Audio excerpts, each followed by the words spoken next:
There's someone in your life right now who doesn't actually love you. They need you, and well, you've been mistaking that need for love.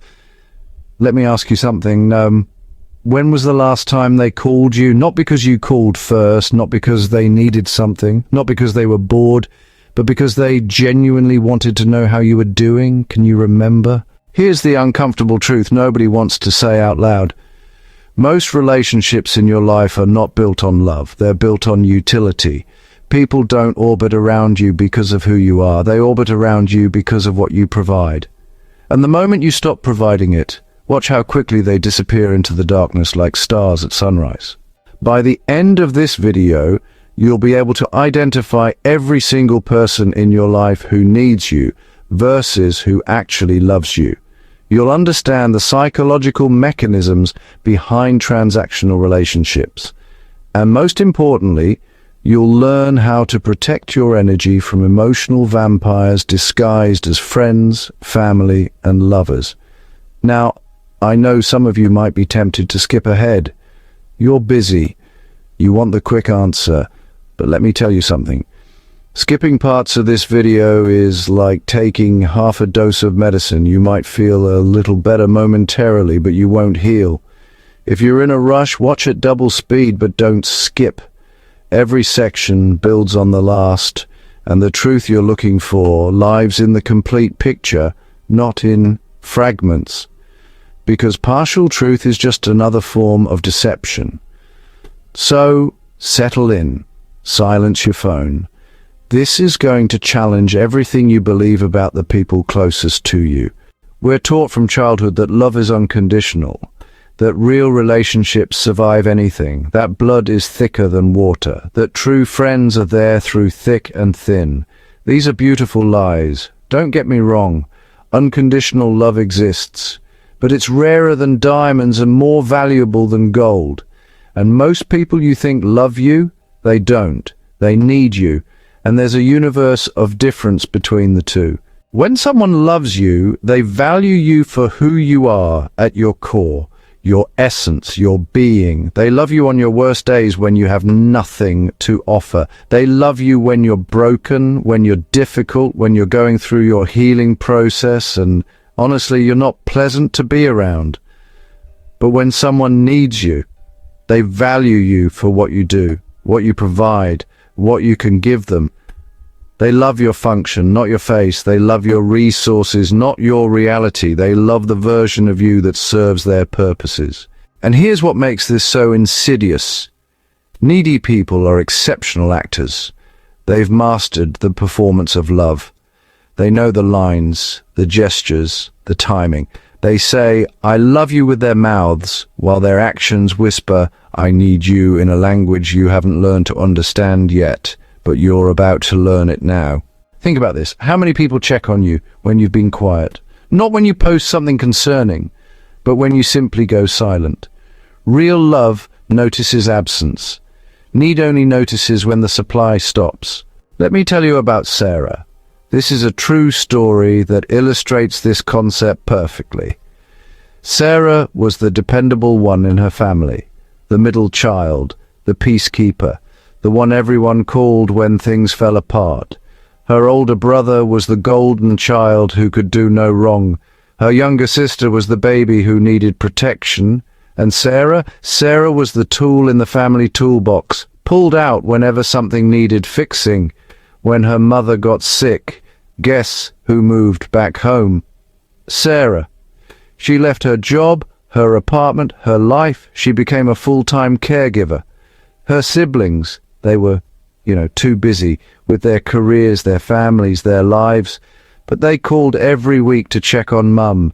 They sent flowers. They posted touching tributes on social media about what an amazing woman their mother was. Sarah spent 2 years caring for her mother. 2 years of sleepless nights, endless doctor's appointments, managing medications, cleaning wounds, holding her mother's hand through the pain.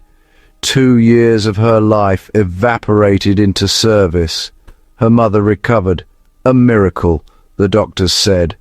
And you know what happened to Sarah? Nothing. No thank you that matched the magnitude of her sacrifice. No recognition. No, We couldn't have done this without you." Her siblings went back to their normal lives. Her mother, now healthy, started calling the golden child first with good news. The family group chat became active again, but Sarah's messages often went unanswered. She was needed when her mother was sick, but she wasn't loved enough to be valued when the crisis passed. Sarah realized something that broke her heart, but, freed her soul. Her family didn't love her. They needed her. And when the need disappeared, so did their attention. If this resonates, you know exactly what I'm talking about. You've been the Sarah in someone's story, the reliable one, the one who shows up. And well, you've watched people love you loudly when they need you and forget you quietly when they don't. So what's happening here? Why do people do this? Are they inherently evil, manipulative, narcissistic? Sometimes, yes. But more often, they're simply operating from a place of unconscious selfishness. They've never developed emotional maturity. They exist in what psychologists call object relations, where they view other people as objects that fulfill functions rather than subjects with their own inner worlds. There's a concept in psychology called functional fixedness. It's when someone sees an object only in terms of its traditional use. A hammer is only for hammering nails. A cup is only for drinking. This same cognitive limitation applies to relationships. Some people see you only in terms of your function in their life. You're the friend who gives advice, the partner who provides stability, the child who solves problems, the employee who gets things done. They've mentally categorized you by your utility, and they just can't see beyond that. Research by Dr. Kristin Neff on self-compassion reveals something fascinating. People who lack self-love often lack the capacity to truly love others. They're operating from a deficit. They're emotional beggars, not emotional investors. They take because they're empty, not because they're evil. But here's where Eastern philosophy adds a crucial layer. Buddhist teachings talk about attachment versus love. Attachment says, "I need you to be happy." Love says, "I want you to be happy, even if it doesn't involve me." Attachment is about filling your own void. Love is about honoring another's wholeness. The Stoics understood this too.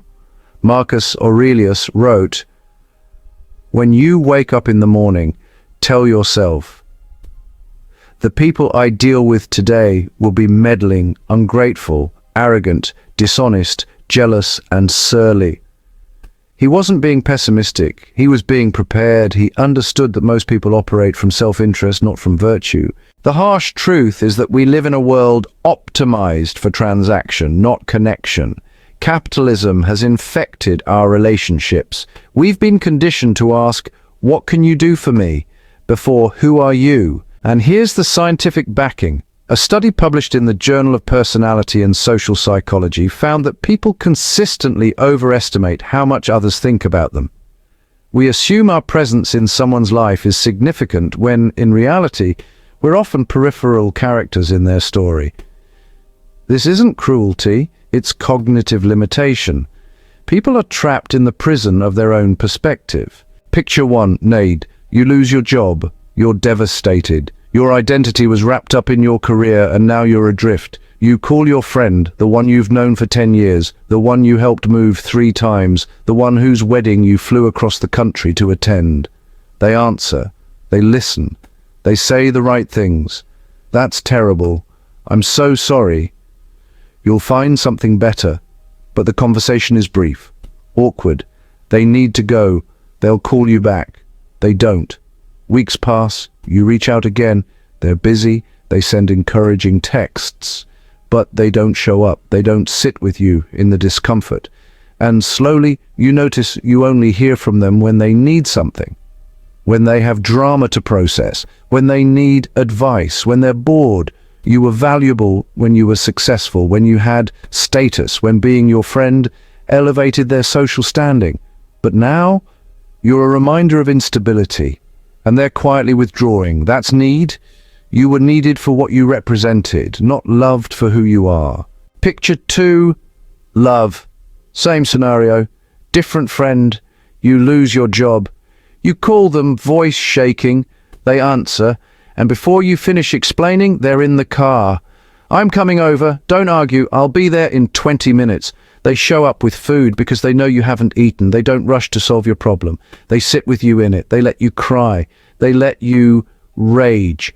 They let you be scared without trying to fix you. In the following weeks, they check in, not with motivational quotes or job listings, but with, how are you really doing?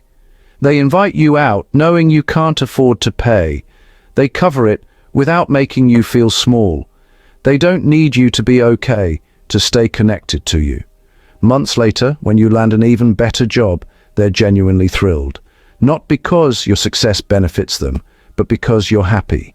And when you want to celebrate and pay for their dinner to say thank you, they let you, not because they needed it, but because they understand you need to express gratitude. That's love. You were valued through the valley and on the mountain. Your worth wasn't tied to your circumstances. Comment below if you've experienced both of these scenarios. Your story in the comments might be exactly what someone else needs to hear today, because when we share our truth, we give others permission to acknowledge theirs. Now, let's get tactical. Here are the unmistakable signs that someone needs you rather than loves you. And I want you to be honest with yourself as we go through these, all right? Don't make excuses for people. Don't rationalize, just observe. Sign 1, the conditional presence, and they're around when life is good or when they need something, but when you're struggling, going through darkness or can't provide anything, they vanish. They don't return calls. They're suddenly busy. They need space. Real love shows up in the darkness. Need runs from it. Sign 2, the transactional scoreboard. They keep track. If they helped you once, you'll hear about it forever. They remind you what they've done for you, especially when you can't immediately reciprocate. Love gives freely. Need gives with strings attached, weaving a net of obligation. Sign 3, the reaction to your boundaries. Watch what happens when you say no, when you establish a boundary, when you're not available. Do they respect it, or do they guilt you, manipulate you, maybe even make you feel selfish for having limits? People who love you, well, they respect your autonomy. People who need you, on the other hand, resent your boundaries because boundaries interrupt their supply. Sign 4, the joy in your success. How do they react when something great happens to you? Are they genuinely happy, or is there a flicker of something else? Envy, competition, discomfort. People who love you celebrate your victories. People who need you feel threatened by them because your independence makes you less needful. Sign 5, the crisis pattern. Every time they contact you, there's drama. A problem, a crisis. They never call to share joy or simply connect. You're not a friend, you're emotional 911. They've cast you as the rescuer in their story, and, well, they need you to stay in character. Sign 6, the absence of curiosity. Do they ask about your life, your dreams, your struggles, or is every conversation about them? Real love is curious, it wants to know you. Need is sign 7, but the disappearing act. During your growth, when you start setting boundaries, going to therapy, working on yourself and becoming healthier, watch who disappears. People who loved you will celebrate your growth. People who needed you will sabotage it because, well, a healthier you doesn't serve their dysfunction. If you're watching this and recognizing these patterns, share this video with someone who needs to see these signs. Sometimes, we need external validation to trust what we already know internally. So, what do you do with this information? How do you move forward without becoming cynical, without building walls so high that real love can't reach you? Lesson 1. Audit your relationships. Get a journal. Write down the names of people you consider close. For each person, answer these questions. When did they last check on me without needing something? Do they respect my boundaries? Do they celebrate my wins? Do they show up in my dark moments? Be brutally honest. This exercise will reveal everything. Lesson 2. Test the distance. Stop initiating. For 1 month, don't be the first to call, text, or reach out. See who notices your absence. See who makes the effort. This isn't about playing games, it's about gathering data. Real relationships survive temporary distance, transactional ones evaporate. Lesson 3. Practice conditional investment. You don't have to cut people off completely, but you can adjust your investment to match theirs. If someone is giving you 30%, don't give them 100%. Mirror their energy. Save your full presence for people who reciprocate it. Lesson 4. Develop your no muscle. Start saying no to requests that drain you. Start with small things. Notice the reactions. The people who respect your no are safe. The people who punish you for it are revealing their true nature. Your no is a diagnostic tool. Lesson 5. Either seek therapy or counseling. If you consistently attract people who need you rather than love you, well, there's definitely a pattern. Often it's actually rooted in childhood, in how you learn to earn love through service, in how you were taught that your value was in your function. A good therapist can, really help you reprogram this. Lesson 6. Build a life that doesn't need rescuing. Here's a secret. The more whole you become, the less needy people can attach to you. They sense it, honestly. Your energy shifts. You stop emanating, "I'll save you" vibrations. You start emanating, "I'm complete" vibrations. And well, that attracts different people. Lesson 7. Embrace strategic solitude. There's profound power in being alone. It shows you that you can survive without constant external validation. It recalibrates your tolerance for poor treatment. When you're comfortable in your own company, you stop accepting scraps of attention from people who don't truly value you. Lesson 8. Redefine love. Stop calling it love when it's convenience. Stop calling it friendship when it's utility. Stop calling it family when it's obligation. Use accurate language. This isn't pessimism, it's precision, and precision protects you. The reason this truth is so hard to accept is that it forces you to confront something about yourself. You've been complicit. You've allowed this dynamic. You've trained people to need you rather than love you. How? By being available when you should have been boundaried. By sacrificing when you should have protected yourself. By giving to people who never earned your generosity. By accepting breadcrumbs and calling it a feast. You've been the architect of your own exploitation. But here's the liberating part. If you built it, you can demolish it. If you taught them how to treat you, you can unteach them. Not by explaining, not by having a big conversation, but by changing your behavior, by showing them through your actions that you're no longer available to be used. Some will adjust. They'll realize what they're losing and shift their behavior. These relationships have potential. They were unconsciously transactional, not maliciously so. Others will leave. They'll accuse you of changing, of being difficult, of not being the person they knew. Good. Let them go.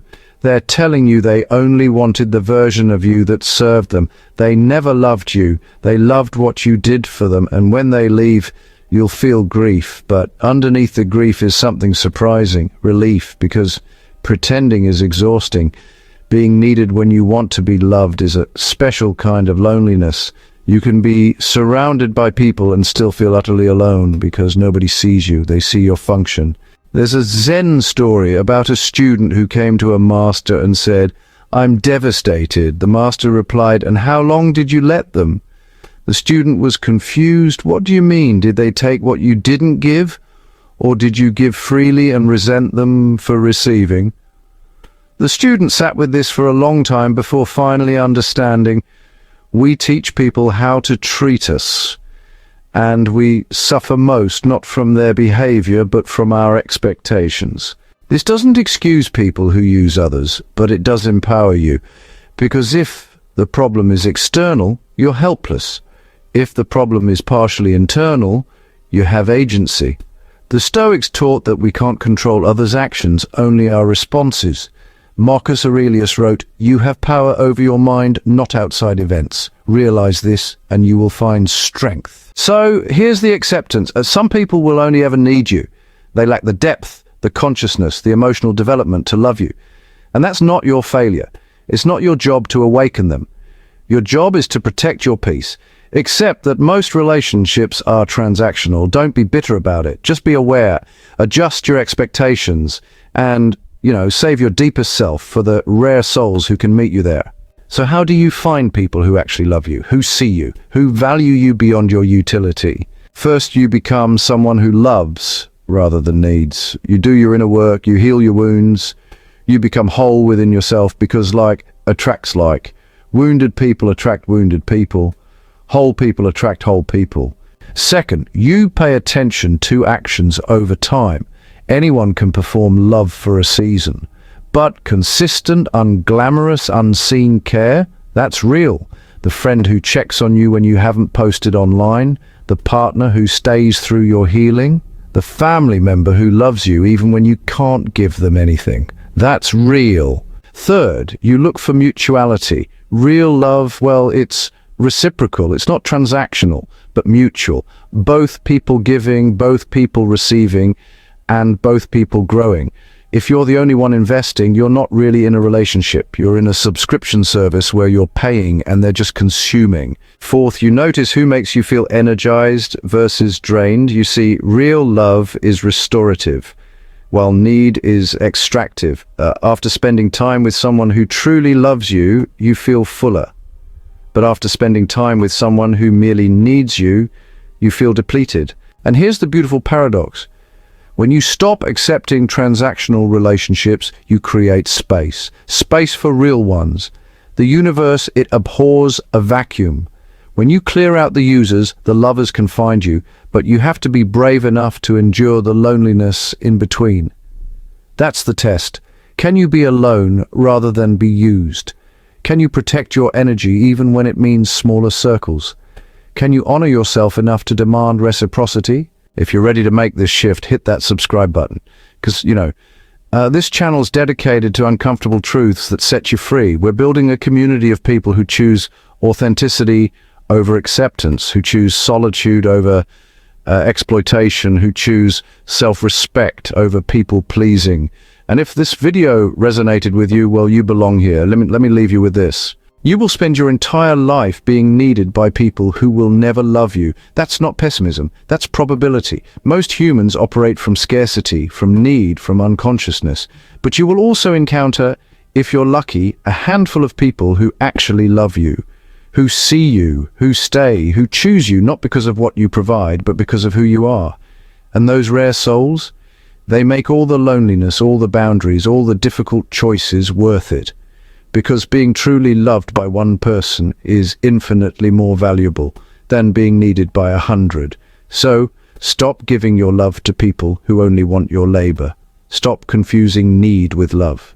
Stop accepting the crumbs of attention and calling it a relationship. You deserve to be loved, not needed, loved. And honestly, the first step toward receiving that love is refusing to accept anything less. The people who are supposed to find you will. The people who are supposed to stay will, but only if you make room for them by releasing everyone who shouldn't be there. This is your permission slip to let go, to start over, to demand more, to protect your energy like the sacred resource it is. Because you're not here to be consumed, you're here to be loved. And there is a profound difference. Share this video with someone who needs to understand this truth. Drop a comment about your experience with this dynamic. Your vulnerability might be the catalyst someone else needs to finally set themselves free. And if this message landed for you, if it shifted something inside, hit that like button so this reaches more people who need to hear it. Remember, taking back your power isn't selfish. It's survival. And you deserve to survive as your full, authentic, sovereign self, not as someone's tool, but as someone's treasure. There's a difference, and now you know it.